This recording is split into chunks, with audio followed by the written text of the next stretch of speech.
For a long time now, competitive Valorant has been a game of structure, until someone broke the mold. PaperX, they didn't care. They were everything they needed to be. They didn't need to follow the meta. They took the riskiest of risks and made it look easy. Push up into this, get up on top of the box, and Valen, I'm not sure if he's gonna read this. They didn't need the perfect timings. They ran into you at full speed, and if you couldn't react, that's a you problem. That's the kind of entry. What a rocket. This is how W Gaming always played. And for years, it carried them deep, but never far enough. The same playstyle that made them unforgettable also kept them from claiming the crown. Until now. Welcome to Snstry, and they actually did it. PaperX are your Masters Toronto champions. Cut the intro and let's get straight into it. First off, can we just talk about how some of these analysts suck? They keep doubting W Gaming and I'm just fucking sick of it. And now we've got Mr. Egg saying this. I guess every party's got that one buzzkill who just can't let people have fun, eh? So, the grand finals kick off on Sunset and PRX gets slapped down early 0-4. But then, Jing decided to turn it up. Fnatic tried to fight back but W Gaming was too strong. The map ended with a wild disrespectful play from Jing and Davai to seal the deal. Play indeed. That's sick. And the wall up. None the bloody wiser. Icebox was a different story, a back and forth slugfest. Fnatic managed to take the map, but not without PRX going full W Gaming and nearly stealing it with 5 straight rounds to force OT. They made Fnatic bleed for every inch. But the series is tied 1 apiece and this wasn't gonna be a clean sweep. Then on Pearl, Jing was quite early, but the rest of the team held the line. Good hit. And he's got a perfect idea of where the player's going to be positioned. Chronicle core. Shame. One enemy. But now the rifles are back for Fnatic. But in the second half, Jing woke up and ended the map fast. PaperX not pushed back, it's a haunt. The double jump in, Jing! I guess he just needed to go to the bathroom. Sure. And I had to pause and tell them that we just needed to play our game normally. And also JJ really needed to use the bathroom. He was actually dying. So we really needed to close that out like without losing a single round. So I'm very, very happy for him. On the final map, Lotus, PRX looked like they had it in the bag. They went strong to an 11-7 lead, 2 rounds away from glory. But then...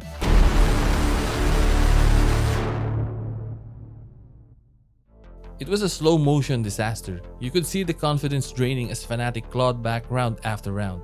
Not just tying it up, but stealing the lead entirely at 11-12. It was the PaperX nightmare happening all over again.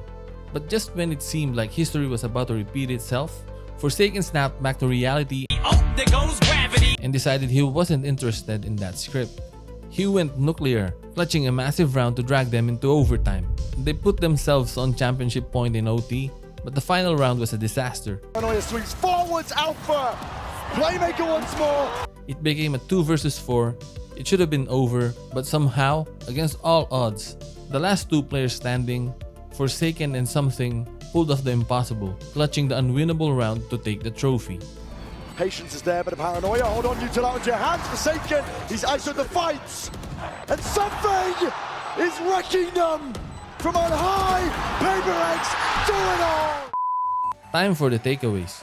This championship run wasn't a journey, it was a runaway train. Let's break down all the near derailments, the clutch stops, and the reckless turns that somehow powered PRX straight through the chaos and into the history books. Jing said it best, 3rd time's the charm. The Swiss stage was messy, but their playoff run was a full-on rampage. Let's be clear, this was PRX proving they are undeniably on top. Speaking of tops, who's waiting for the crop top arc? Imagine the boys pulling up to Pacific Stage 2, trophy in hand, crop tops on, infinite aura. You have to remember, they were not supposed to be here. They started Stage 1 with 3 straight losses. The run was over before it even began. But then, they started winning, and they did it with their backs against the wall. Can he get on it? Can he try and do anything here? The blaze helps. The recon though not shot down.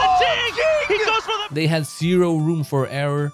Every single match was a do or die situation. That's why it was so hard to believe, especially for the fans who were so used to the heartbreak. You just kept waiting for it to fall apart. In Toronto, they faced Heretics. You're delusional. If you think it's close, Team Heretics are going to absolutely Really? fly. I'm a believer. You think it's delusional? I'm a if it's believer. close? I don't believe in the mini effect. It's Team Heretics all the way. a team that looked scary on paper but ended up being shit. After that came the thriller against Liquid, where it genuinely felt like they were just playing with their food and almost choked on it. Come playoffs, G2 had the audacity to pick them. Not gonna lie, I was kinda nervous, but I figured that with Tejo out of the meta and PRX being battle hardened by the Swiss stage, they actually had the edge. And hey, that take aged pretty damn well. Turns out there's nothing special about G2's golden era, they just wanted a fancy way to call their season. Call it delusion or hopium, but when they won that, I knew they weren't hanging on for dear life anymore. They were riding shotgun on Destiny. Then came Sentinels. I was a fan of this team, but I'm slowly getting bummed out. But that's a video for another day. And Wolves, I really didn't hop on that bandwagon. I'm waiting for you. Let's They played well, sure, but they just popped out of nowhere, you know. And I realized I'm not a fan of those tournament dark horses or whatever you might call it. As for Fnatic, gotta give them props actually. Alpha and Chronicle were monsters. The Alpha is raging. This mother need respect. Come on! No! Alpha is hungry. Kayak is terrifying. I guess they're not missing Derke all that much. Crashes revived his career. And Boaster, yeah, he didn't have the best grand final, sure. But people seriously need to stop hating on this guy. I mean, what more do you want from him?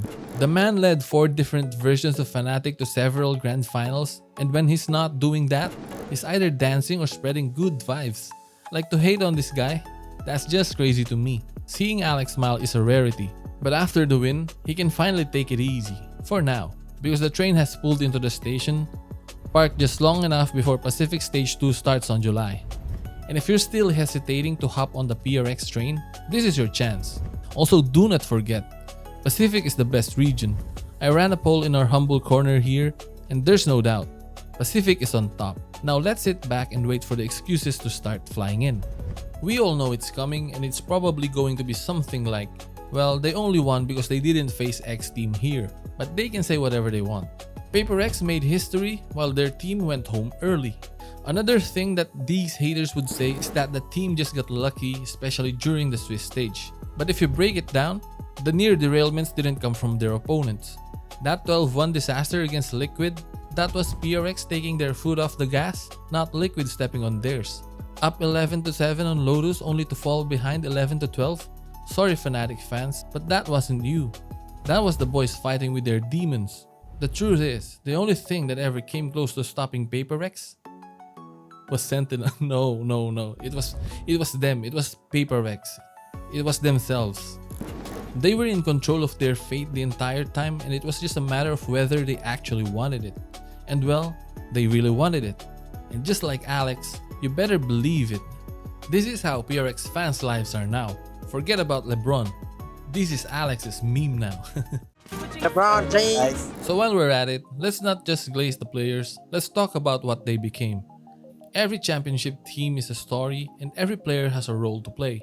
For PaperX, it was a team of perfect, chaotic archetypes that finally came together. At the head of it all was Forsaken, the mastermind.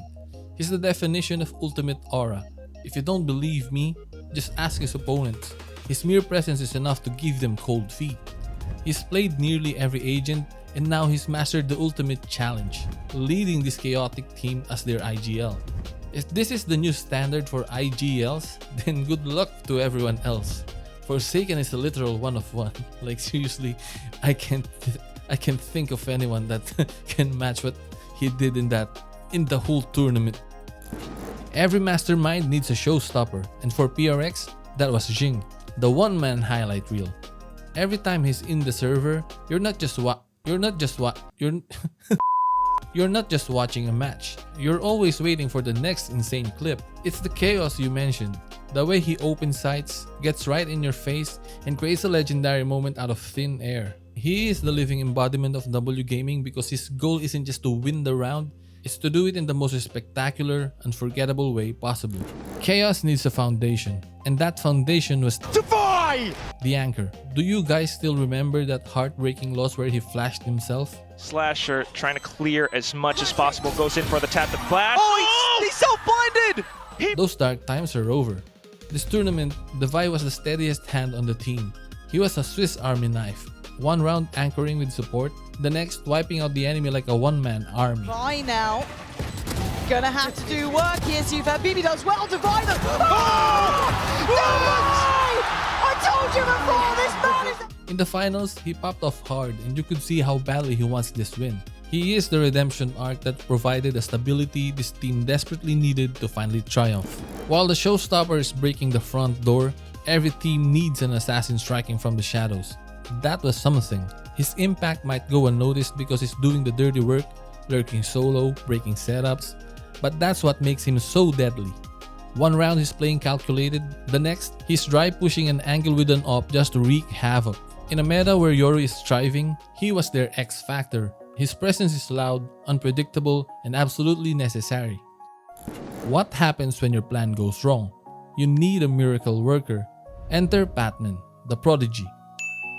In his first year in the league, this kid was pulling off ice-cold clutches and flexing on tenured vets like it was nothing. First, the Hawk gonna be sent, re-swings, clears out Leaf, Prowler at the ready, Trent in front, and Batman! He's built different. Even Forsaken tipped his hat to him in an interview. She was good. Yeah, and having Batman here also, his communication is really good. Batman's communication is really good. He's really, really talented. Giving the rookie more confidence is only going to make PaperX more terrifying. Confidence. I almost smiled. He has been with the team for just 3 months and is already a world champion. And finally, we have to talk about the player who wasn't on the stage, but whose presence was felt in every single round. Mindfreak, the soul of the team. So if you think for a second that this is a sad story, like man, he wasn't there when they finally won, you're missing the entire point. He was there.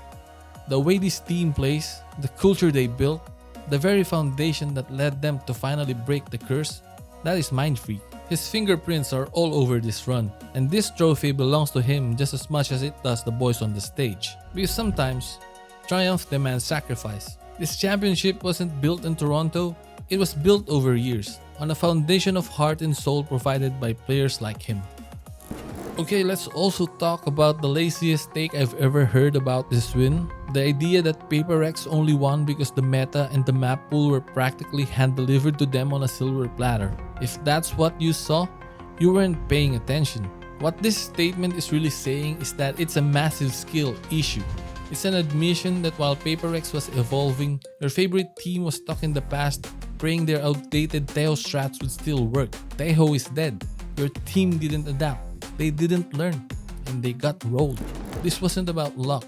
This was about evolution. This was the PaperX that finally learned resilience. This was the team that learned how to pump the brakes and play with discipline. Now you have Forsaken in the driver's seat, finally conducting this train of madness. The trust was always there, but now it has direction. So go ahead. Build a team to counter the chaos. By the time you figure them out, they'll already be 2 steps ahead. And if you think you've got the blueprint to stop this chaos, step forward. The gang will welcome you with open arms, then leave you wondering why you ever showed up. This was one of the best Valorant tournaments ever for me because it had a great story. It had emotion, it had a heart. It wasn't just about a strong team steamrolling the competition, it was about a team fighting their own demons, falling down time and time again but always choosing to stand back up. And now finally, they've made it to the top. PaperX may have finished this story, but you very well know there's a big fat but coming from a mile away. What is happening here? I thought this was looking really nice for PaperX. Is the unthinkable going to happen? PaperX just slowly marching toward their tournament exit. Elimination again. If there's any team who could dig deep to take us the distance, it would be PaperX. Do they have the will to push through here? Demon one on the other side, Ethan's found Mindfreak is down to 2. This could be it. Another chance for Jing, it's all over! Heartbreak for the other side.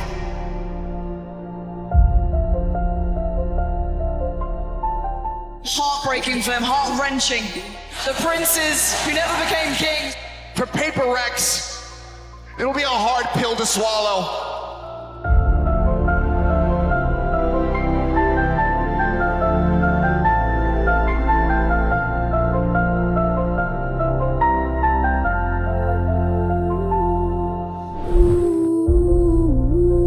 There's no time to be scared, there's no time to be shy, and I'm playing with one of the best, so it means I'm also one of the best.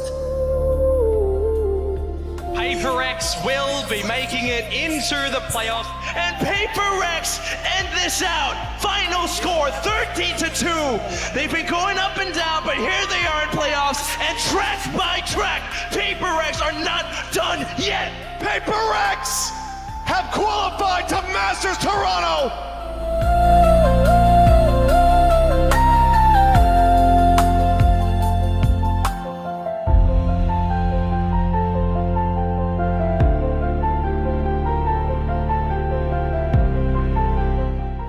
Play this one smart.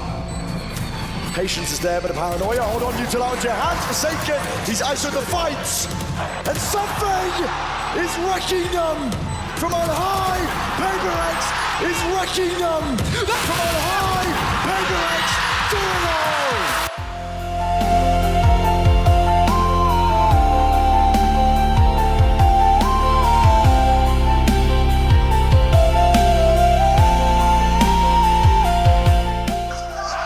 PaperX, the Pacific Princes without a crown, they finally have their trophy.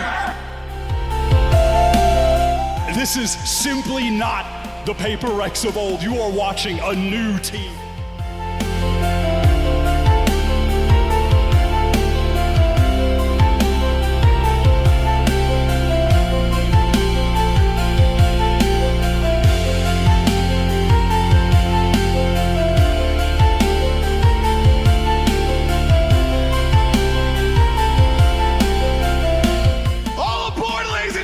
The train is for real!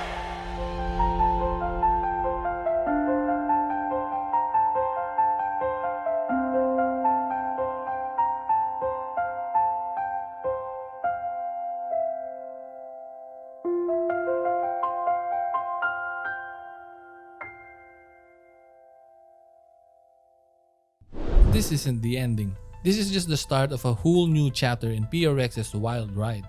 And soon enough, we'll be turning the page to a new chapter. Listen, I know it took a while before I uploaded this, but I want to thank you guys for being so gracious with me. You have all been incredible. I've said it before and I'll say it again. You guys are the most passionate fans in Valorant, and no one else even comes close. Seriously, none of this would be possible without you. So yeah, I'm pretty sure I've overstayed my welcome, so I'm just gonna get out of here now. With a story like that finally finished, it feels like a natural place to end. We followed them all the way to the top, and now that their story has its ending, maybe mine does too. And for what might be the last time, this is it for the video. Hope to see y'all lurking in the comments. Leave a like if you enjoyed, hit that sub button so you don't miss out, and as always, thank you. And see you in the next one, peace!